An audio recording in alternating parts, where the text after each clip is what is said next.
Good morning student. आज हम हिंदी व्याकरण के अंतर्गत पढ़ेंगे संधि। संधि शब्द का शाब्दिक अर्थ है जोड़। संधि मतलब दो चीज़ों को आपस में जोड़ देना संधि कहलाता है। तो संधि शब्द का शाब्दिक अर्थ है, शाब्दिक मतलब जो शब्द का अर्थ है, संधि शब्द का अर्थ है जोड़। तो हम हिंदी व्याकरण के अंतर्गत देखते हैं कि संधि किसे कहते हैं, किस प्रकार इसका प्रयोग होता है, वाक्य में किस तरह इसका प्रयोग करते हैं, इस शब्द का हमारी हिंदी व्याकरण में क्या महत्व है, इन सब के बारे में हम पढ़ेंगे। तो सबसे पहले हम संधि शब्द को जान लेते हैं, इसकी परिभाषा को पढ़ लेते हैं, फिर आगे हम इसको समझने का प्रयत्न करेंगे। यहाँ आपकी संधि की परिभाषा लिखी हुई है। प्रथम शब्द के अंतिम वर्ण तथा द्वितीय शब्द के प्रथम वर्ण के मिलने से, प्रथम वर्ण का अंतिम तथा द्वितीय वर्ण के प्रथम शब्द के मिलने से जो परिवर्तन होता है उसे हम संधि कहते हैं। प्रथम वर्ण का अंतिम का मतलब देखिए, यहाँ प्रथम वर्ण है हिम, प्रथम वर्ण है हिम। हिम में से हमने अ लिया है, इसका अंतिम, प्लस ये द्वितीय शब्द है आलय, आलय में से हमने आ लिया है आ, और आ मिला के यहाँ आ होता है। तो अ यहाँ इसमें से हर जो व्यंजन वर्ण है उसमें स्वर जुड़ा होता है। यहाँ कोई मात्रा आपको हिम में नहीं दिख रहा है, हिम में म पूरा दिख रहा है, लेकिन इसमें अ स्वर जुड़ा है। इस अ स्वर को इससे लिया, यहाँ से इसको मिला के हुआ आ, और यहाँ से अ निकल गया तो यहाँ अ हलंत हो गया, और आगे मिलने से हुआ आ, तो यहाँ इसको मिला देंगे, यहाँ आ का मात्रा हो जाएगा, शब्द बनेगा हिमालय। हिम प्लस आलय हिमालय। इसी तरह दूसरा शब्द है विद्या प्लस आलय, विद्या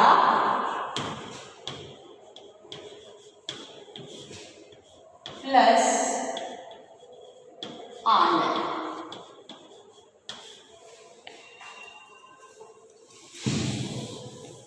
अब इसको हम जोड़ेंगे। विद्या का अर्थ है ज्ञान, आलय का अर्थ है घर। दोनों का अलग अलग है, दोनों को जोड़ने से एक नया शब्द बनेगा। कैसे? विद्या से हमने यहाँ आ स्वर है, अंतिम स्वर लेते हैं, अंतिम वर्ड लेते हैं, तो अंतिम में यहाँ आ का मात्रा लगा है तो यहाँ आ लेंगे। अब प्लस इसका पहला लेते हैं, पहला यहाँ आ है तो यहाँ भी आ और आगे मिलने से आ ही होता है, और शब्द बना, ये दोनों आपस में मिल गए तो शब्द बना यहाँ तक विद्या, यहाँ आ लगा देंगे, यहाँ आ हटा देंगे, ल। विद्यालय मतलब हमारा विद्यालय, हमारे स्कूल, ज्ञान का मंदिर, ज्ञान का घर, ये हो गया विद्यालय। इस तरह एक शब्द जो है उसका अलग मीनिंग है, दूसरा का अलग मीनिंग है, दोनों को जोड़ने से एक नया शब्द बनता है, उसका अर्थ भी बदला रहता है। ये आपको जोड़ने से नए शब्द का जो परिवर्तन, दोनों शब्द के प्रथम और पहले के अंतिम और दूसरे के प्रथम के मेल से जो परिवर्तन आता है शब्द में, वह संधि कहलाता है। अब हम बुक को पढ़ते हैं, उसके माध्यम से हम समझते हैं। आप बुक निकालिए, किताब निकालिए, पेज नंबर 124, लेसन 10 संधि। आप मेरे साथ इसको पढ़ने का अभ्यास करेंगे और समझने का प्रयत्न भी करेंगे।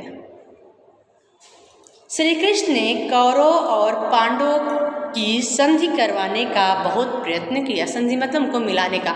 वो दो अलग अलग भाई थे, दोनों अलग अलग लड़ाई कर रहे थे, एक साथ नहीं रह रहे थे, इसलिए उनको मिलवाने का प्रयत्न किया, किंतु वे सफल न हुए। इस वाक्य में संधि का अर्थ स्पष्ट है, मेल। वास्तव में मेल ही संधि है।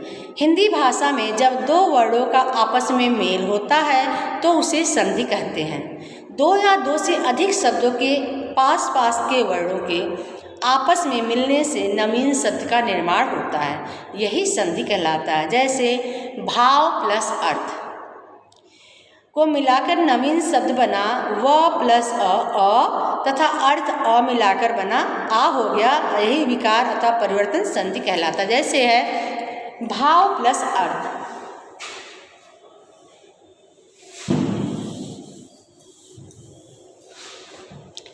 भाव प्लस अर्थ। यहाँ से अ लिया, यहाँ से अ लिया और अ मिला के भी आ ही होता है और आ को हम आ की मात्रा की तरह प्रयोग करेंगे और यहाँ आ का मात्रा यहाँ जुड़ गया, ये अ खत्म हो गया, शब्द बना भावार्थ। भावार्थ।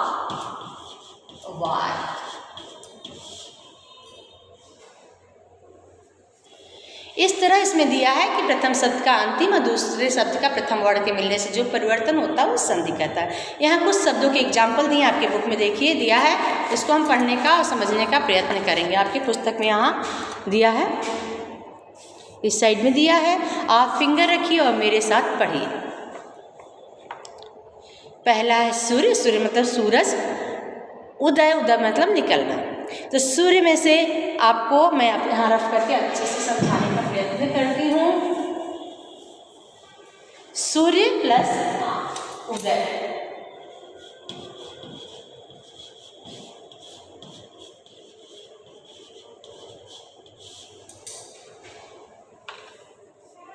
सूर्य से र नहीं लेंगे, ए र अंतिम नहीं है, स प्लस आधा र है फिर या है। तो सूर्य से हम य में से जो स्वर वर्ण है बोलेंगे और यहाँ से उ होगा, ठीक, और उ के मिलने से ओ होता है और शब्द बनेगा सूर्योदय। इसी तरह है सुर प्लस इंद्र। सुर से हम अ लिखेंगे और इंद्र से ई लेंगे और ई के मिलने से ए हो जाएगा और शब्द बनेगा सुरेंद्र।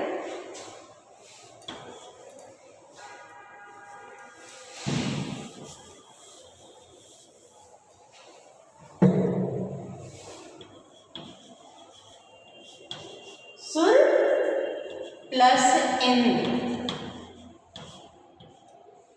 सुर से अ लिया और र में अ स्वर है, इंद्र से ई लिया, शब्द ए बना, दोनों को मिलने से ए बनता है, ए के मात्रा की तरह इसको प्रयोग करेंगे और शब्द बनेगा सुरेंद्र।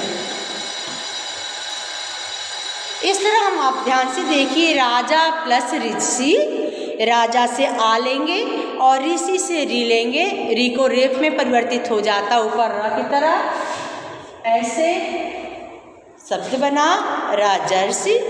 तत् प्लस लीन, ये भी व्यंजन संधि है, जो त है वो ल में परिवर्तित हो जाएगा, यहाँ स्वर नहीं है क्योंकि हलंत लगा है, तो आधा त है और आधा त और ल मिलके तल्लीन हो जाएगा। रवि प्लस इंद्र, ई प्लस ई बराबर बड़ी होता है, तो रविंद्र। निह प्लस संतान, जो विसर्ग है वो परिवर्तित हो जाएगा, विसर्ग संधि है जो आपने अभी पढ़ा नहीं है, स्वर व्यंजन विसर्ग संधि होता है। तो हमने अभी भाषा पढ़ा, संधि की परिभाषा पढ़ी हमने प्रथम शब्द के अंतिम वर्ण तथा द्वितीय शब्द के प्रथम वर्ण के मिलने से जो परिवर्तन होता है उसे संधि कहते हैं। संधि के 3 भेद होते हैं। संधि के कितने भेद होते हैं? 3। स्वर संधि, व्यंजन संधि, विसर्ग संधि। संधि के 3 भेद होते हैं, स्वर संधि, व्यंजन संधि तथा विसर्ग संधि। स्वर संधि वो होता है जिसमें स्वरों का स्वरों से मेल होता है, आ ए ई उ री ए ऐ ओ। अ का आ से मेल हो सकता, आ का उ से मेल हो सकता, ई का ए से मेल हो सकता, ओ का उ से मेल हो सकता है, यानी बस स्वर वर्ण होता है, व्यंजन वर्ण उसमें नहीं होता है। स्वरों का स्वरों से जो मेल होता है उसे हम स्वर संधि कहते हैं। जैसे आपको लिखा है विद्या प्लस आलय, आ भी स्वर है और आ भी स्वर है, इसके मेल से जो परिवर्तन हुआ ये स्वर संधि कहलाएगा। इसमें भी ई भी स्वर है, अ भी और ई भी, और मिलके स्वर ही हो रहा है, तो ये स्वर संधि का एग्जाम्पल होगा। और व्यंजन संधि में स्वरों का व्यंजन से और व्यंजन का व्यंजन से मेल होता है। व्यंजन संधि में व्यंजन का व्यंजन से और व्यंजन का स्वर वर्णों से मेल होता है, वह व्यंजन संधि कहलाता है। स्वरों और व्यंजनों का विसर्ग से मेल होता है, विसर्ग संधि कहलाता है। इस तरह संधि के 3 भेद होते हैं, स्वर संधि, व्यंजन संधि तथा विसर्ग संधि। एक बार पुनः हम देख लेते हैं। स्वर किसे कहते हैं? प्रथम शब्द के अंतिम वर्ण तथा द्वितीय शब्द के प्रथम वर्ण के मिलने से जो परिवर्तन होता है उसे स्वर संधि कहते हैं। स्वर संधि के उसे संधि कहते हैं। प्रथम वर्ण के अंतिम वर्ण और तथा द्वितीय शब्द के प्रथम वर्ण के मिलने से जो परिवर्तन होता है उसे हम संधि कहते हैं। संधि के 3 भेद होते हैं, स्वर संधि, व्यंजन संधि, विसर्ग संधि। आपको अपनी उत्तर पुस्तिका में कॉपी में पाठ 10 में क्वेश्चन लिखना होगा, प्रश्न लिखना होगा। स्वर किसे कहते हैं उदाहरण सहित लिखिए। तो आप स्वर की परिभाषा लिखेंगे और इसके नीचे दिए एग्जाम्पल को, कोई भी इसमें से कोई भी एग्जाम्पल। यहाँ जो डेफिनेशन दिया है, प्रथम शब्द के अंतिम वर्ण तथा द्वितीय शब्द के प्रथम वर्ण के मिलने से जो परिवर्तन होता है उसे संधि कहते हैं। उदाहरण सूर्य प्लस उदय सूर्योदय, राजा प्लस ऋषि राजर्षि। फिर नेक्स्ट क्वेश्चन आपका है, संधि के कितने भेद होते हैं? आप लिखेंगे संधि के 3 भेद होते हैं, स्वर संधि, व्यंजन संधि, विसर्ग संधि। क्या लिखेंगे? संधि के 3 भेद होते हैं, स्वर संधि, व्यंजन संधि तथा विसर्ग संधि। इस तरह आप संधि की परिभाषा और उसके भेदों को याद करेंगे, उदाहरण के साथ याद करेंगे तथा अपनी उत्तर पुस्तिका में लिखेंगे। धन्यवाद।